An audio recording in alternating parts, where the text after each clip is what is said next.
ठरलं तर मग या मालिकेच्या पुढील भागामध्ये आता साक्षी आणि सचिनने त्या वकीलच्या मुलीला किडनॅप केलेलं असतं।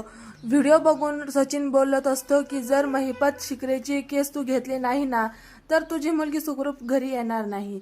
तर इकडे प्रिया तिची पर्स चेक करते की माझं पाकिट कुठे राहिलं, वाटतं रेस्टॉरंटमध्येच राहिलं, त्याचमुळे ती पुन्हा तिथे जायला निघते। तर इकडे अधिराज आता अर्जुन आणि सायलीला सांगत असतो की प्रिया सारखी खोटाडी आणि नाटकी मुलगी मी आजपर्यंत कधीच बघितली नव्हती। एवढ्याशा वेळात ती कितीदा खोटं बोलली माझ्याशी। तेव्हा सायली म्हणते की हाच तर तिचा खोटेपणा आपल्याला सगळ्यांसमोर उघड करायचा आहे। तर प्रिया सुद्धा त्या कॅफेमध्ये येते।